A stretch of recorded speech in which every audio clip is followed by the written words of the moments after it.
que nos conectemos com as doces e balsâmicas energias do Mestre Jesus e que as dificuldades que ora enfrentamos despertem em nós o desejo de burilarmos o nosso próprio caráter, transformando a dor em dons colocados a serviço do bem e do amor a Deus e ao próximo. Humberto de Campos, pela mediunidade de Chico Xavier, conta que quando Maria de Magdala, a Santa Madalena, para os católicos, deixou-se penetrar pela mensagem do suave Rabi da Galileia, uma onda de questionamentos lhe invadiu a alma. Que novo amor era aquele apregoado aos pescadores singelos por lábios tão divinos? Até ali, caminhara ela sobre as rosas rubras do desejo, embriagando-se com o vinho de condenáveis alegrias. No entanto, seu coração estava sequioso e em desalento. Ela, a grande pecadora, que buscava o amor de forma equivocada na tentativa de preencher o vazio da alma, diante da proposta de amor que aquele homem singular lhe apresentava, pôs-se a meditar e sentiu-se uma mulher em escombros. Dispusera-se a procurar o Messias após muitas hesitações.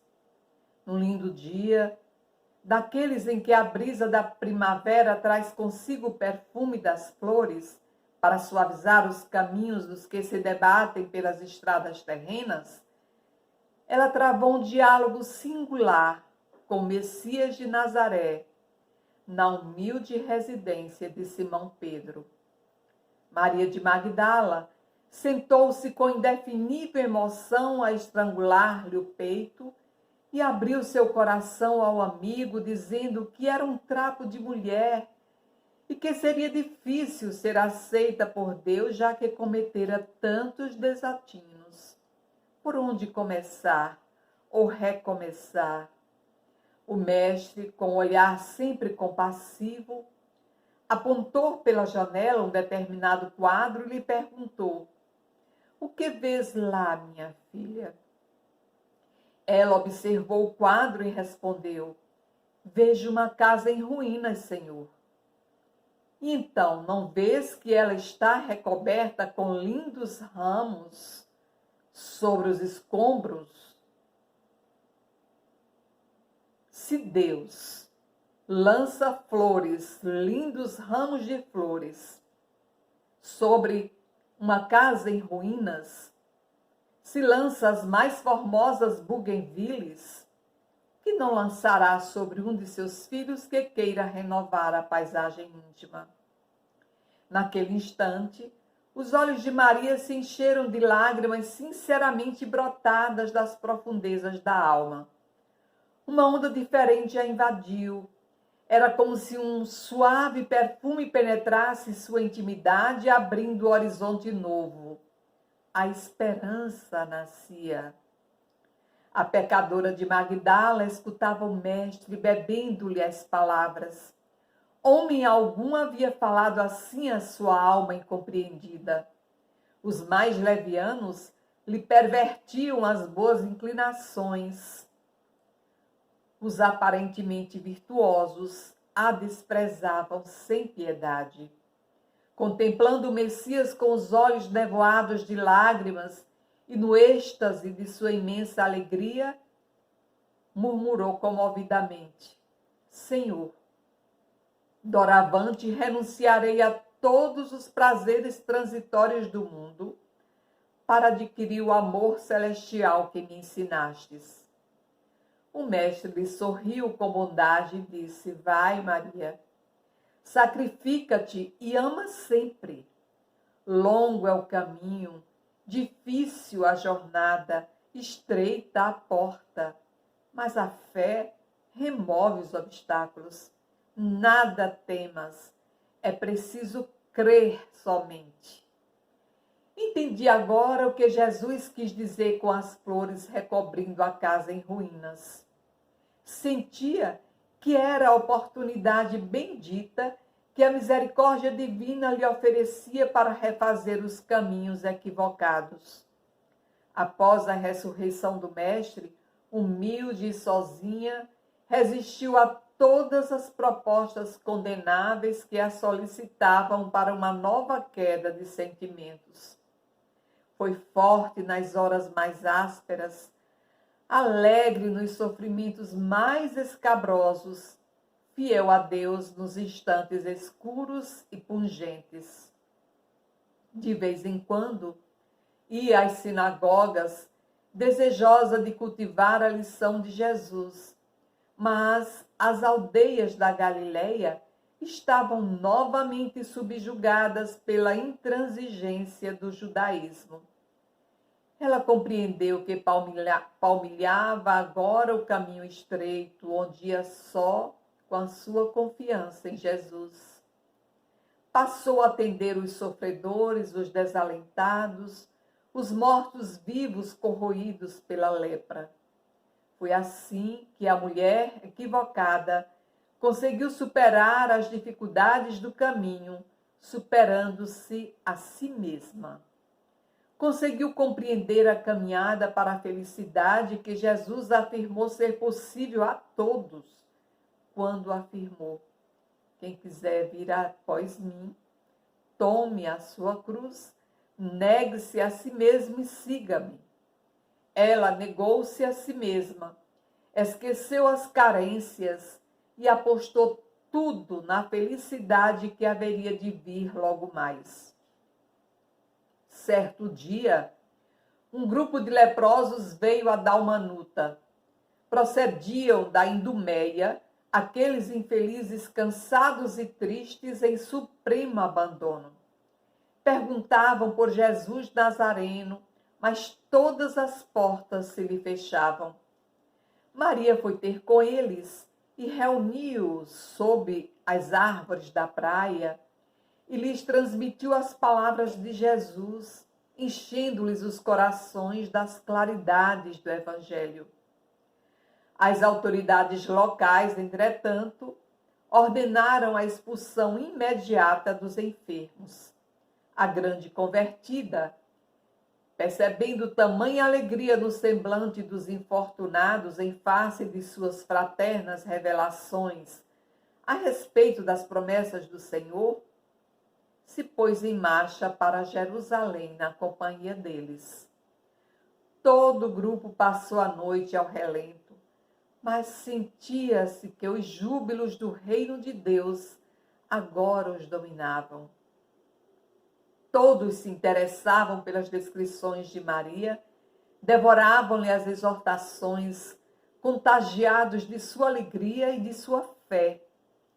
Chegados à cidade, foram conduzidos ao Vale dos Leprosos, que ficava distante, onde Madalena penetrou com espontaneidade de coração. Dali em diante, todas as tardes, a mensageira do Evangelho reunia a turba de seus novos amigos e lhes dizia o ensinamento de Jesus. Rostos ulcerados enchiam-se de alegria, olhos sombrios e tristes tocavam-se de nova luz.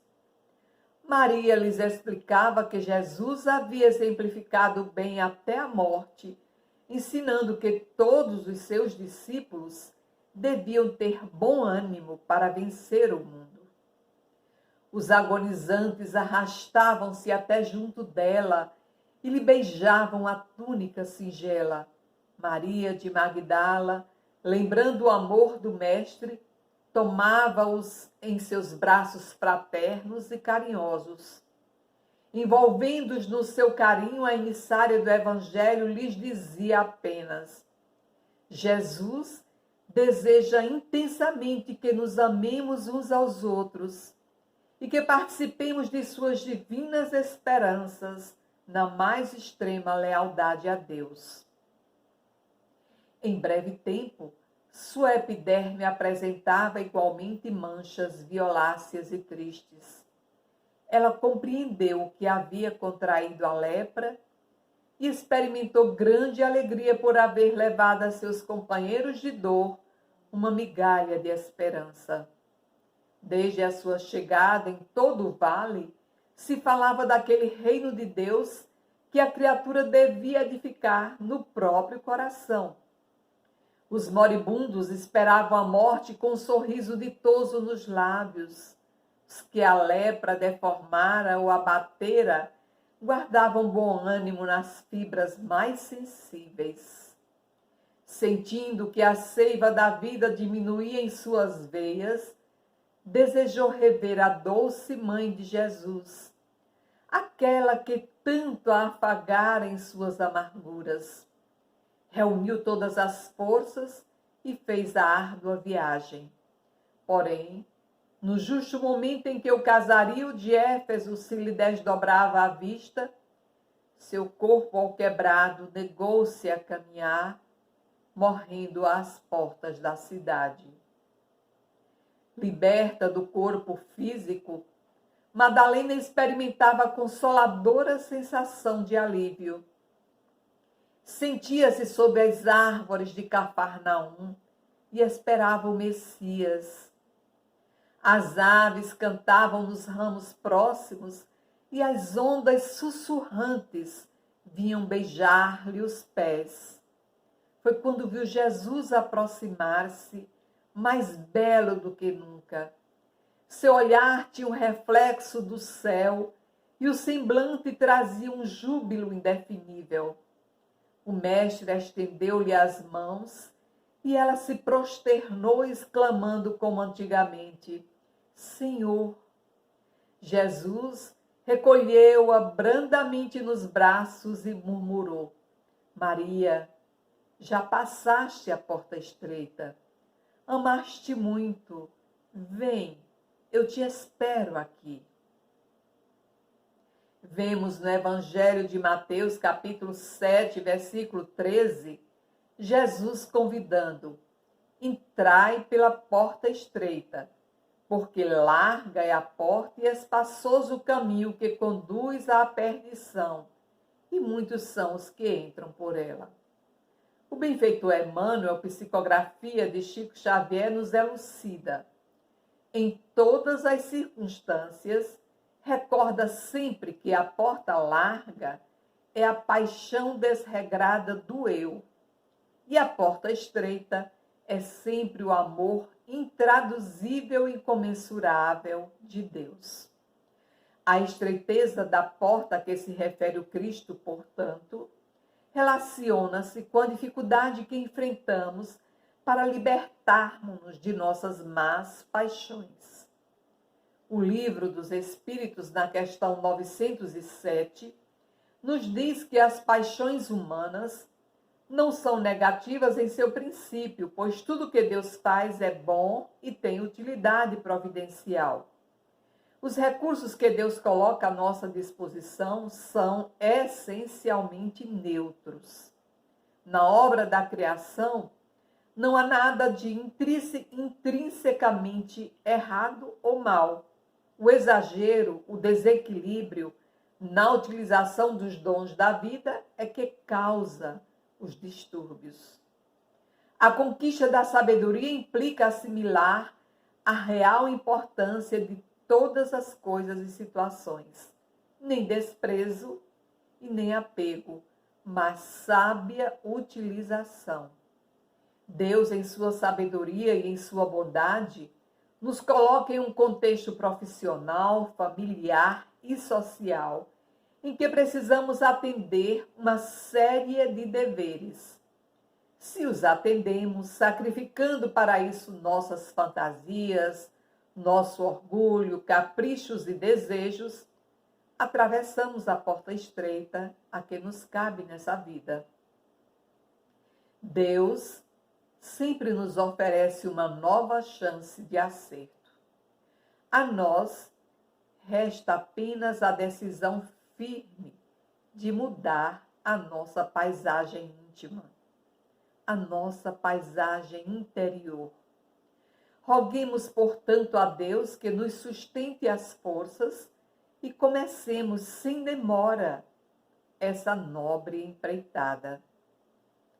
Ouçamos a música.